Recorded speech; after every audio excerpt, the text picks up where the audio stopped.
তো হ্যালো বন্ধুরা, সবাইকে জানাই গুড মর্নিং। বন্ধুরা কেমন আছেন? আশা করবো আপনারা প্রত্যেককে ভালো আছেন। আমি এবং আমার পরিবারের সবাই ভালো আছি এবং সুস্থ আছি। তা বন্ধুরা, আজ রবিবার, সবাইকে জানাই হ্যাপি সানডে। আজকে দিনটা আপনাদের সবার খুব ভালো কাটুক এই কামনাই করি। আর আজকে রবিবার, কিন্তু চার্চে যেতে পারিনি, খুবই দুঃখিত। তার কারণ প্রচণ্ড বৃষ্টি হচ্ছিল আর মেয়েটাকে তো একা রেখে যেতে হতো, ওই জন্য যাওয়া হয়নি। পরের সপ্তাহে সবাই একসঙ্গে যাব, পরের সপ্তাহে একসঙ্গে যাবো চার্চে। আর এখন রান্না বসিয়েছি, আর এখন বাজে 12টা। মেয়েকে টিফিন দিলাম, মেয়ে ঘুমাচ্ছিল, ওকে একটু ম্যাগি বানিয়ে দিলাম। আর এদিকে এই যে কাপড় ধুতে ঢেলেছি, আজকে একটু বেডশিট বাগারা সব দিলাম ধুতে। আর মেয়ের ঘরটা পরিষ্কার করলাম। সকাল থেকে প্রচুর কাজ করেছি বন্ধুরা, প্রচুর, মানে পুরো, ওই জন্যই এতটা লেট হয়ে গেছে। সব ঘরটা পরিষ্কার করলাম, তারপরে একটু আগে বৌদি এলো, ঘরটার মুছে দিয়ে গেল দিতে। তারপরে আবার গেলাম আমি একটু এতে বাজার করতে গিয়েছিলাম। বাজার বলতে বেশি দূরে বাজার না, আমাদের বিল্ডিংয়ের নিচেই। তা ওই একটু মটন নিয়ে এলাম, আজ রবিবার, আর মেয়ে তো মটন খাবে না। আর একটু চিংড়ি মাছ নিয়ে এলাম, পুঁই শাক কুমড়ো চিংড়ি মাছ হবে, আর একটা কিছু ভাজা করব, আর মটন। আর মেয়ে কি খায় দেখি, মেয়ের জন্য আলাদা কিছু করব। ও বলছিল চাউমিন খাবে, কিন্তু নিচের দোকানটায় আমি কাঁচা চাউমিন পেলাম না। দেখা যাক, পরে কিছু একটা ভাববো। আর জল আস্তে আস্তে কি প্রবলেম হলো, জলটাও আসছে না, মেশিনটা বন্ধ হয়ে গেল। আর প্রচুর বৃষ্টি হয়েছে বন্ধুরা, প্রচুর। আমাদের রাস্তা, আমাদের এমনিতে সামনের রাস্তাটা একটু প্রবলেম আছে, একটু ভেঙে গেছে যেহেতু বিল্ডিংয়ের কাজ চলছে।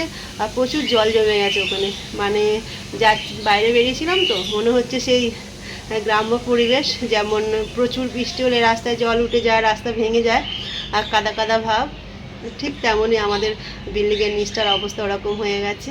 তাই যাই হোক, তাও গিয়েছিলাম। আর কি বলবো, বৃষ্টি হলেও ভালো আর না হলেও ভালো, এখন এমন পরিস্থিতি হয়ে গেছে। তা যাই হোক, এই যে রান্নার জোগাড় করছি। আদা রসুনটা আগে ছাড়িয়ে নিচ্ছে, আগে মটনটা বসিয়ে দেবো, কেন কি মটন হতে তো অনেকটা টাইম লাগে, ওই জন্য। ফ্রিজে চিকেন ছিল, কিন্তু আপনাদের দাদা দেখছি চিকেন একদমই খায় না।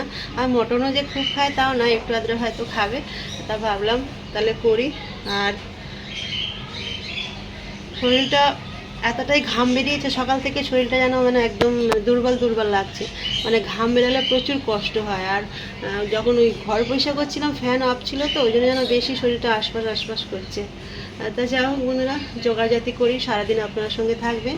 আর আপনাদের সবাইকে জানাই আমার চ্যানেলের পক্ষ থেকে অনেক অনেক অনেক ভালোবাসা আর অনেক স্বাগত। তা বন্ধুরা, আমার ভিডিওগুলো পুরো দেখবেন, কোথাও স্কিপ করে চলে যাবেন না। আর আপনারা যেমনভাবে ভালোবাসা দিচ্ছেন ওরকমই ভালোবাসা দেবেন। আর আমার ভিডিওতে যদি কিছু ভুল হয়ে থাকে, অবশ্যই আপনারা আমাকে কমেন্টের মাধ্যমে বলবেন, তাহলে আমি বুঝতে পারবো। আর এতটাই মানে কাজে ব্যস্ত যে নিজের শরীরের প্রতি কোনো যত্ন করতে পারছি না। মুখে কি বড় বড় কি বেরিয়েছে, একটা প্রচণ্ড ব্যথা। তা যাই হোক, ব্যস্তগুলো তো এমনিতে, মেয়েটা যেহেতু ঘরে আছে, ওর সমস্ত কিছুটাই করে দিতে হচ্ছে। তারপরে সংসারের কাজ, তারপরে এই সব ভিডিও বাগেরা করা, মানে ভীষণভাবে একটু ব্যস্ত হয়ে পড়েছি। তা যাই হোক, আর এক সপ্তাহ পরে সব কিছু সব নর্মাল হয়ে যাবে, তারপর সব কিছু আবার ধ্যান দেবো। তা বন্ধুরা, পরে আসছি। আর উপরের দিকে তো বন্ধুরা, এই যে ভাত বসিয়ে দিয়েছি আর নিচে বসে সবজি কাটছি। তা রান্না বান্না হয়েই গেল দেখতে দেখতে, আর স্নানও করে নিলাম। আর আজকের কি রান্না করলাম একটু আপনাদের সঙ্গে শেয়ার করি। রবিবার মানে একটু তো কিছু আলাদা কিছুই হয় সব বাড়িতে। তা যাই হোক, আজকের এই যে 15 দিন আগেকারের বাঁধাকপি খাওয়াই হচ্ছিল না, তাকে একটু ভাজা করে নিয়েছি। আর এখানে আছে ভাত, একদম গরম গরম সবেই হলো। যে অনেকটাই দেরি হয়ে গেছে, এখন একদম 2টো বেজেই গেছে, এখনো পর্যন্ত খেতে পারলাম না। আর এই যে মেয়ের জন্য বানিয়েছিলাম একটু চিলি চিকেন, ফ্রিজেই ছিল চিকেন, ও যেহেতু মটন খেতে চায় না তার জন্য। আর আমাদের জন্য বানিয়েছি এখানে আরও একটা তরকারি, সেটা হলো দেখাই, এই যে কুমড়ো পুঁই শাক। কুমড়ো পুঁই শাক সবাই খেতে ভালোবাসে, আর পুঁই শাকটা এসেছিলো দেশ থেকে, আজকেরই শেষ।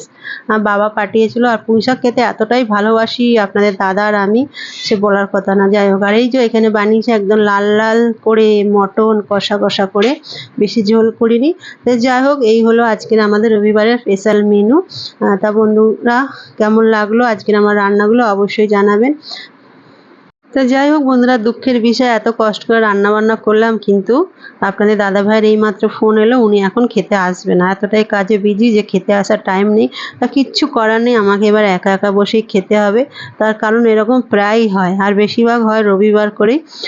কেন কি যেখানে কাজে গেছে কাজটা শেষ করবে, তারপরে বলল বাড়িতে আসবে, এসে এখন খাবে কি তাও জানি না। তা যাই হোক, এখন বাজে 2:15 বেজে গেছে, তা আমি খেয়ে নেবো। আর মেয়ে তো আগে খাবে না বলছিল, তা পরে খাবে বলেছে কিছু, তা দেখা যাক। অ্যাকচুয়ালি ও টিফিনটা করেছে অনেক দেরিতে, ওই জন্য এখন খাবে না বলছে। তা একা একা সত্যি আমার খেতে ভালো লাগে না, তাও কিছু করার নেই, অনেকটা বেলা হয়ে গেছে, এরপরে খেলে আমার আবার শরীর খারাপ লাগবে। তাই যাই হোক বন্ধুরা, খেয়ে নিই। আর এই যে খাওয়া দাওয়া করে নিয়ে মেয়ের ঘরে একটু এসেছিলাম, আর আজকের মেয়ের ঘরটা সকাল থেকে গুছিয়েছি, তার কারণ মেয়ে যেহেতু এখন আমাদের ওই ঘরে শুচ্ছে, ওই জন্য এই ঘরে খুব একটা আসে না। তা ওই জন্য ভাবলাম একটু ঘরদোরগুলো পরিষ্কার করি, ওর জিনিসপত্রগুলো। তাই এই যে, আর আজকের বালিশের কভার, বেডশিট ওর সব ধুয়ে দিয়েছি, আমাদেরও ধুয়েছি, তাই জন্য এরকম। আর এই যে ড্রেসিং টেবিলের সামনেটাও খুব মানে এতটাই ধুলে পড়েছিল, সব সুন্দর করে কাপড় দিয়ে মুছলাম, তা বেশ ভালোই লাগছে। আর মেয়ে উঠে ওই যে ও একটু ঠিক করে দিল আবার। তা যাই হোক বন্ধুরা, এখন কি করব, একটু রেস্ট নেবো, কেন কি রবিবার আজকের। আর ভাবছি ভিডিও টিডিও তেমন একটা কিছু করব না, অনেক দিন পর আজকের একটু ফাঁকা আছি, তা ভাবছি একটু ঘুমাবো, কেন কি ঘুমানোই হয় না, শরীরকেও একটু রেস্ট দেওয়ার দরকার, দেখি কি করি। তা যাও, ঘরদোর তো সব গুছালাম, এবার যাই।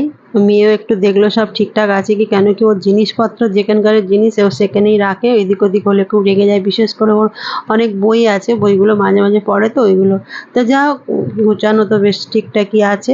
তা আপনাদের দাদাকে আরেকবার ফোন করব, দেখি কখন আসে, দেরিই হবে বলেছে, তাও একবার ফোন করব, যে খেয়েছে কি একবার জেনে নিই, আর তারপরে একটু বিশ্রাম করে তারপরে আবার বিকেলে দেখা হবে। তো বন্ধুরা, আজকে যেহেতু রবিবার ছিল, একটু কাজ মানে প্রেশারই থাকে, রবিবারে কাজের খুব প্রেশার থাকে।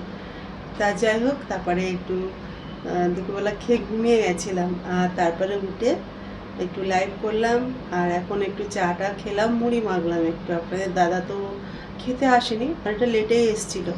তা যাই হোক, এসে একটু মুড়ি খেলো, তরকারি দিয়ে একটু মুড়ি খেয়েছে, খেয়ে বসে আছে। আর এখন লাইভ করে এইমাত্র শেষ করলাম। আর এখন রান্নাবান্নাগুলো তো সবই আছে, যেহেতু দুপুরে খেতে আসিনি, তা রান্নাবান্না তেমন একটা কিছুই না, শুধু গরম করবো আর খাবো। তো যাই হোক বন্ধুরা, মেয়ের শরীরটা আগে থেকে একটু ভালো আছে, আর কাল থেকে মেয়ে স্কুলে যাবে, ও বলছে যেতে পারবে। তা দেখা যাক, যদি যেতে পারে তো খুব ভালো, কালকে গেলে বুঝতে পারবো। আর কালকের জন্মাষ্টমীর জন্য কলকাতায় ছুটি, কিন্তু আমাদের এখানে কালকে স্কুল আছে, পরের দিনে ছুটি, মানে উল্টো। তা যাই হোক, স্কুলে যাবে, প্রথম দিন গেলে ও বুঝতে পারবে যে কেমন লাগছে না লাগছে, ওই জন্য কালকে যাবে। তা আজকে সারাদিন তো তেমনভাবে কিছু শেয়ার করতে পারলাম না, আর প্রচুর বৃষ্টি হচ্ছে বন্ধুরা, বাইরে তো বেরই হয়নি। সেই সকালে একবার বেরিয়েছিলাম একটু বাজার করতে, মটন টটন নিতে গিয়েছিলাম, তার মধ্যে আর বেরই হয়নি, এতটাই বৃষ্টি। আর আমাদের ঘরের সামনেটা পুরো জল জমে গেছে, মানে বিল্ডিংয়ের নিচে একটা জায়গায় পুরো জল জমে গেছে, তা ওই জন্য আরোই বেরোতে ইচ্ছা হচ্ছে না। তা যাও বন্ধুরা, সারাদিন যেটুকু পেরেছি আপনাদের সঙ্গে শেয়ার করেছি, আশা করবো আপনাদের ভালো লেগেছে। যদি ভালো লাগে অবশ্যই লাইক কমেন্ট শেয়ার করে দেবেন, এরকমভাবে পাশে থাকবেন। আর কালকে আবার একটা নতুন ব্লগ নিয়ে চলে আসবো। তা সবাইকে জানাই গুড নাইট, সবাই খুব ভালো থাকবেন, সুস্থ থাকবেন এবং সাবধানে থাকবেন। আর আমার ভিডিও যদি ভালো লাগে তাহলে অবশ্যই লাইক করবেন। সবাইকে জানাই টাটা।